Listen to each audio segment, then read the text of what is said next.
नमस्कार मित्रांनो, लग्नाची भिडी या येणाऱ्या काही आठवड्यामध्ये असे होणार की घरामध्ये राघव आणि सिंधूचे बाळ आलेले असतात। तर सिंधूने मोठ्या धैर्याने भयानक संकटातून मधु आणि बाळाला सुखरूप घरी घेऊन आलेले असते। तर हॉस्पिटलची सुद्धा सिंधूला गरज लागलेली नसते, कारण सिंधू स्वतः एक डॉक्टर असते, पण अनेक अडचणीतून तिने बाळाचा सुद्धा जीव सुखरूप वाचवलेला असतो। तर घरी सर्वजण येऊन सिंधूचे तोंड भरून कौतुक करतात आणि बाळाला पाहून सर्व रत्नपारखी कुटुंबात आनंदीही आनंद झालेला असतो। त्यानंतर राघव आणि सिंधू आपल्या बाळाला घेऊन रूममध्ये येतात। तर राघव आणि सिंधू बाळ आले म्हणून खूप खुश असतात, कारण इतक्या दिवस आतुरतेने वाट पाहून आज तो आनंदाचा क्षण आलेला असतो। राघव म्हणत असतो की सिंधू, खरंच मी आज खूप खुश आहे आणि आपल्या प्रेमाची निशाणी आज चक्क आपल्याजवळ आहे। त्यामुळे इथून पुढे आपण कोणतेही मागच्या आठवणी आणि भूतकाळ सर्व काही विसरून जायचा, नवीन आयुष्याला सुरुवात करायची, कारण आज आपला चिमुकला आपल्यासोबत आहे। तेव्हा राघव बाळाला आपल्या हातात घेतो आणि सिंधूच्या आप्पांच्या फोटोसमोर तो बाळाला धरतो आणि सावंत सर, आज आमची सिंधू आणि माझी इच्छा पूर्ण झाली। सिंधू एक खूप मोठी डॉक्टरसुद्धा बनली आणि आज चक्क आम्ही आईबाबासुद्धा झालो, त्यामुळे तुम्ही तुमच्या नातवाला भरभरून आशीर्वाद द्या। तर सिंधूसुद्धा राघववर खूपच खुश होते। तेव्हा राघवच्या अंगावर बाळ हे शुशू करून देतो आणि सिंधूला खूपच हसू येते। तेव्हा सिंधू बाळाचे कपडे बदलून ही मधूकडे बाळाला घेऊन दूध पिण्यासाठी घेऊन येते। तर सिंधू बाळाला मधूच्या हातामध्ये देते आणि सिंधू मधूला म्हणते की मधुताई, खरंच आज खूप आनंद झाला आणि त्याबद्दल मी तुमचे आभार मानते।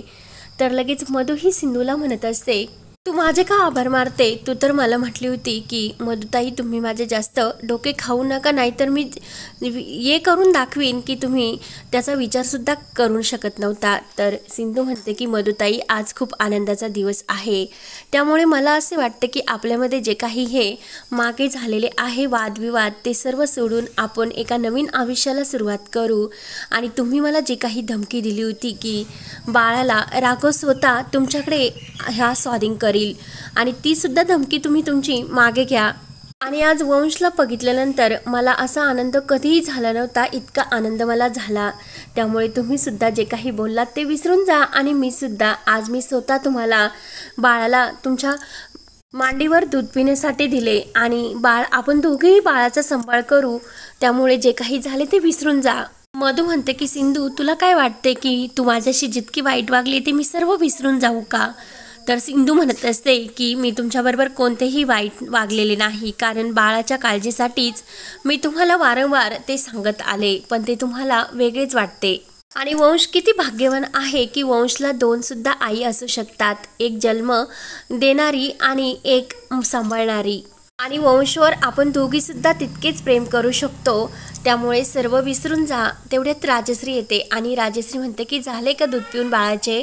त्यानंतर घरामध्ये लवकरच रक्षाबंधनचा कार्यक्रम होत असतो आणि राखी सर्वांना ही ओवाळत राख्या बांधत असते। तर राखीला जो काही रायादादा असतो त्याचा फोटो पाहून खूप आठवण येते, म्हणून त्याच्या फोटोला ती राखी वाहते। तर घरातील सर्वांच्या डोळ्यात मात्र रायाची आठवणीने पाणी येते।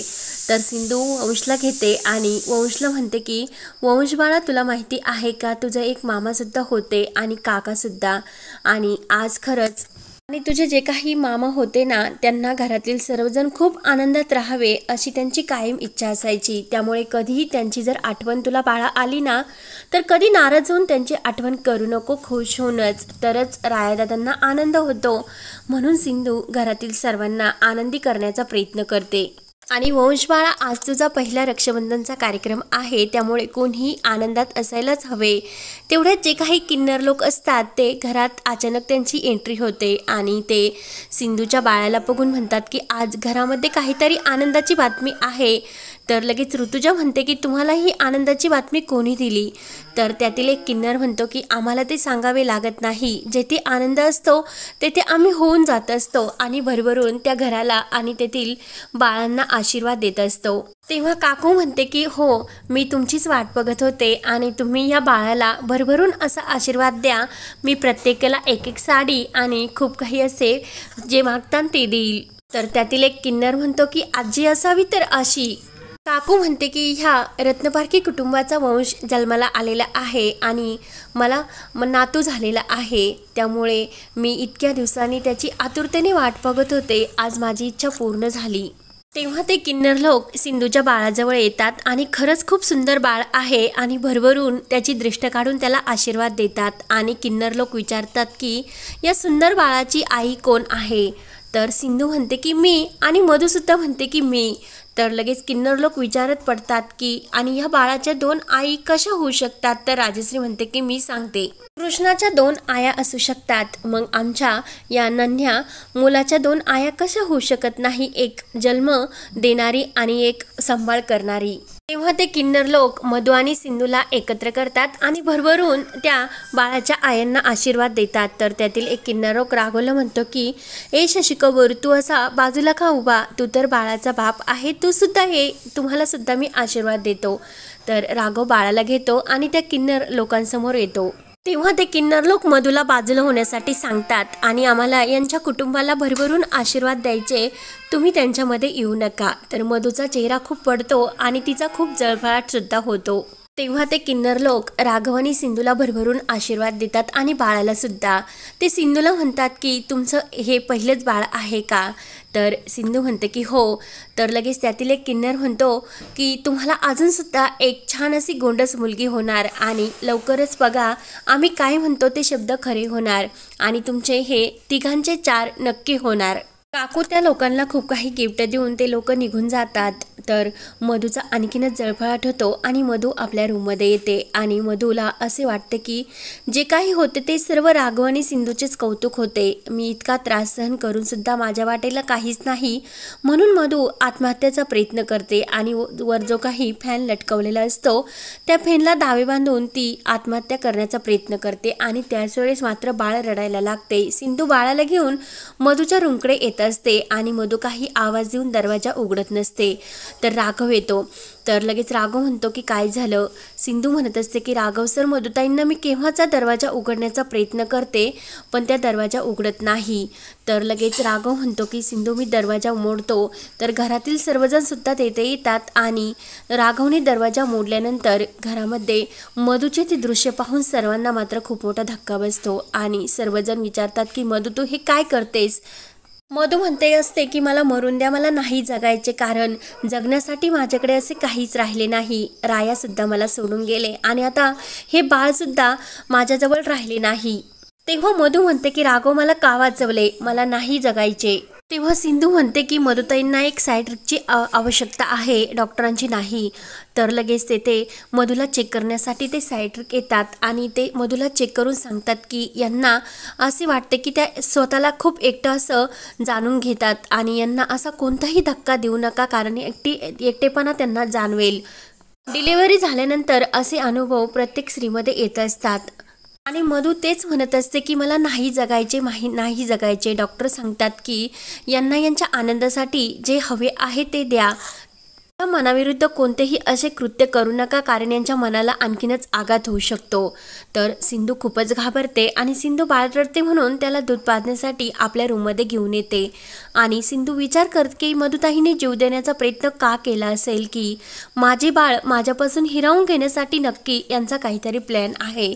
म्हणून सिंधूला तर खूप मोठा धक्का बसतो. डॉक्टर सांगतात की यांना जर यांच्या मनाविरुद्ध नाही घडले तर ह्या अनेक वेळा जीव देण्याचा प्रयत्न नक्की करतील. घरातील सर्वांना खूप मोठा धक्का बसलेला असतो. त्यानंतर ऋतुजा म्हणत असते की मधूला नेमकं बाळ सिंधूकडे गेले म्हणून हा धक्का बसला असेल, कारण 9 महिने तिने पोटामध्ये आपल्या बाळाला वाढवले आणि असे अचानक बाळ सिंधूकडे गेल्यामुळे असे होत असेल. काकू म्हणते की हो ऋतुजा तू ठीक बोलते, त्यामुळे बाळाला हे मधूकडेच काही दिवस ठेवावे लागेल. तेवढ्यात सिंधू बाहेर येते आणि बाळ हे त्याच्या आईकडेच गेले, जे तिथे बाळ पाहिजे होते. त्यामुळे हे बाळ माझे आहे, मधुताईंचे नाही आणि मी बाळांना मधुताईकडे देणार नाही असे सिंधू स्पष्टपणे सर्वांना सांगते. काकू म्हणते की बरं झालं सिंधू ऐन वेळेस रूममध्ये गेली आणि मधूच्या या अवस्थेत बघितले, नाहीतर काय झाले असते, किती मोठा आनंद झाला असता. तर लगेच माई म्हणतात की बाळाला जर आपण मधूकडे सांभाळण्यासाठी दिले तर हे जे काही घडणार आहे ते घडायचे नाही. तर सिंधू म्हणते की नाही, मी बाळाला मधुताईंकडे देणार नाही. तेव्हा सिंधूला ओळखते की मधुताईंनी हे नाटक केलेले आहे ते फक्त बाळाला घेण्यासाठी आणि माझ्यापासून बाळाला हिरवण्यासाठी, पण मी असे होऊन देणार नाही। त्यामुळे मधुने जे काही अगोदर खोटे नाटक करून ही प्रेग्नन्सीचे हे आपल्या पोटात घेतलेले असते आणि ह्या बाळाला जे काही कायद्याविरुद्ध तिने जे काही गुन्हा केलेला असतो त्याची शिक्षा ही सिंधू सर्व पुरावे गोळा करून मधुला त्याची शिक्षा देते आणि मधुची रवानगी पोलीस स्टेशनमध्ये होत असते। तर मधु जेलमध्ये जाणार असते आणि सिंधूने शेवटी मधुला समजावून सुद्धा मधु ऐकलेली नसते आणि तिच्या पापाची शिक्षा आपल्या बाळासाठी सिंधूने मधुला दिलेली असते। तर आता पुढे काय होणार हे पाहण्यासाठी आपल्या चॅनलला नक्की सबस्क्राईब करत राहा। धन्यवाद।